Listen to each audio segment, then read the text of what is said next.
Good morning students, welcome to our BEd online class. आज की कक्षा में हम लोग शिक्षण के तहत ही सूक्ष्म शिक्षण के घटक को पढ़ेंगे।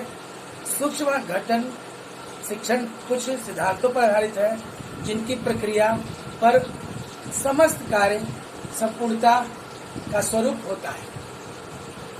यदि इनमें से किसी को कम आंका जाए या कम काम में नहीं लिया जाए तो सूक्ष्म शिक्षण की अपूर्णता स्पष्ट हो जाती है। ये मुख्य घटक निम्नलिखित हैं। पहला, शिक्षण अधिगम प्रयोगशाला कार्य। दूसरा, सुरक्षित अभ्यास के लिए अवसर। तीसरा, सूक्ष्म तत्व एवं शिक्षण कौशल। चौथा, प्रतिपुष्टि का तत्व। और पांचवा, आदर्शीकरण। पहला, शिक्षण अधिगम प्रयोगशाला कार्य, that means the teaching learning laboratory work.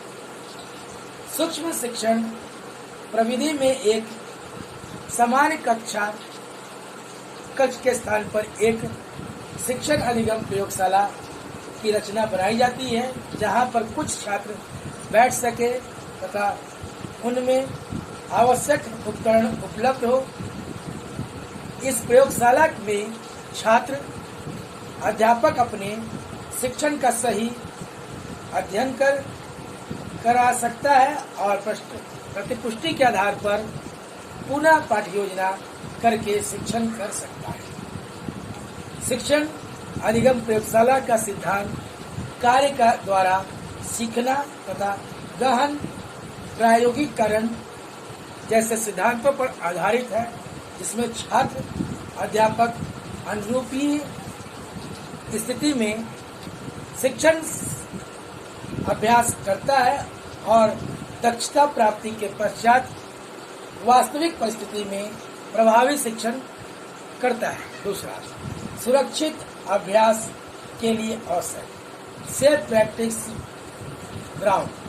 शिक्षण अधिगम प्रयोगशाला में छात्र अध्यापक को सुरक्षित अभ्यास का अवसर मिलता है। इस प्रकार के अभ्यास से शिक्षक में उत्कृष्टता आती है तथा इसमें किसी छात्र को किसी प्रकार की हानि नहीं होती। यह स्पष्ट है कि सुरक्षित अभ्यास का संप्रत्यय अधिगम सिद्धांतों द्वारा मान्य है तथा इसके द्वारा नैदांतिक अनुभव किए जाते हैं, जिससे शिक्षण उत्तम होता है। कोई भी छात्र अध्यापक शिक्षण अधिगम प्रयोगशाला में नवीन अनुभवों पर प्रयोगीकरण कर सकता है और शिक्षण में अत्यंत परिवर्तन ला सकता है। दृश्य लेख तथा अन्य उपकरण होने पर प्रतिमान उपलब्ध होते हैं। यह अनुभव सामान्य शिक्षण प्रशिक्षण कार्यक्रमों में उपलब्ध नहीं है। तीसरा, सूक्ष्म तत्व एवं शिक्षण कौशल, that means the micro elements and teaching skills. ऐसा माना जाता है कि शिक्षण जैसी जटिल प्रक्रिया को समझने, सीखने और संपन्न करने में पूर्व अध्यापन कृतियों के घटकों का पर पूर्ण अधिकार प्राप्त किया जाए तथा शिक्षक उसमें पारंगत हो। यदि किसी एक कृत्यक पर प्रशिक्षण केंद्रित किया जाए और स्थिति की जटिलता को कम कर दिया जाए तो प्रशिक्षण प्रक्रिया पर अधिक बल दिया जा सकता है और अधिगम को अधिक प्रभावी बनाया जा सकता है। समकालीन शिक्षक प्रशिक्षण कार्यक्रमों में निष्पादन आधारित शिक्षक प्रशिक्षण कार्यक्रम, performance based teacher education program में कक्षा की अंतरक्रिया संबंधी कौशलों पर बहुत बल दिया जाता है। इस प्रकार की शिक्षण प्रक्रिया के लिए अभ्यास की आवश्यकता है, जिसे सूक्ष्म शिक्षण द्वारा प्राप्त किया जा सकता है, क्योंकि इसमें एक विशिष्ट कौशल पर शिक्षण केंद्रित होता है और छात्र अध्यापक उनका अभ्यास बार बार करता है। विगत कई वर्षों में अध्यापन अभ्यास की धारणा अनुकरण और अभ्यास पर आधारित रही है, जिसमें पर्यवेक्षक के गुण, ज्ञान, कौशल का अनुकरण किया जाता है। इस प्रक्रिया में छात्र अध्यापक समस्त गुण, ज्ञान और कौशल एक साथ सीखने का प्रयास करता है।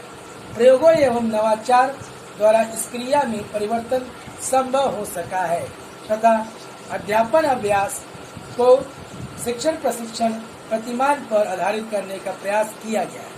इसी क्रम में निष्पादन आधारित प्रशिक्षण शुरू हुआ, जिसके मुख्य आधार अध्यापन कौशल की पहचान, उनकी सूची तैयार करना तथा शिक्षण व्यवहार में से उनका संबंध स्थापित करना है। अनेक शिक्षा विद्वानों ने शिक्षण कौशलों को सूचीबद्ध किया है। बोर्ड तथा सहयोगियों द्वारा निर्मित सूची प्रस्तुत है। तत्परता स्थापन, सेल्फ इंडक्शन। दूसरा, सम्यक संदर्भ स्थापित करना, एस्टेब्लिशिंग कॉन्टैक्ट। तीसरा, संचरण प्राप्त करना, इनवाइटिंग कम्युनिकेशन। चौथा, अवधारणात्मक व्यवहार का अभिज्ञान एवं प्राप्ति, डिजायर्ड पॉजिटिव बिहेवियर। अगला, प्रतिपुष्टि संयोजन, फीडबैक। दंड एवं पुरस्कार देना, दैट मीन्स रेनफोर्समेंट, सहभागिता नियंत्रण, सीकिंग प्रैक्टिस पार्टिसिपेटिंग, पुनरावृत्ति, रिकैपिटुलेशन या रिवीजन, प्रदर्शन एवं उदाहरणों का प्रयोग, demonstration and use of examples, प्रश्न पूछना, क्वेश्चनिंग, उच्च स्तरीय प्रश्नों का प्रयोग, use of higher order questions, अनुवंशी प्रश्नों का प्रयोग, यूज ऑफ प्रोबिंग क्वेश्चन, अध्यापक मौन तथा अशाब्दिक संकेत, teacher silence and non verbal clues, छात्र अभिमंत्रित प्रश्न, स्टूडेंट इनवाइटेड क्वेश्चंस, संप्रेषण संपन्नता, कम्युनिकेशन, उद्दीपन स्थिति की विविधता, स्टिमुलस वेरिएशन, व्याख्यान देना, लेक्चरिंग, पूर्व संकेत, प्रीविंग, पाठ समापन। इस तरह से सूक्ष्म शिक्षण में अध्यापक, छात्र अध्यापक इन कौशलों को स्वतंत्र इकाइयों के रूप में सीखता है, फिर उनको मिलाकर एक समन्वित शिक्षण व्यवहार बन जाता है। वस्तुतः यह कौशल शिक्षण व्यवहार में विश्लेषण पर आधारित है।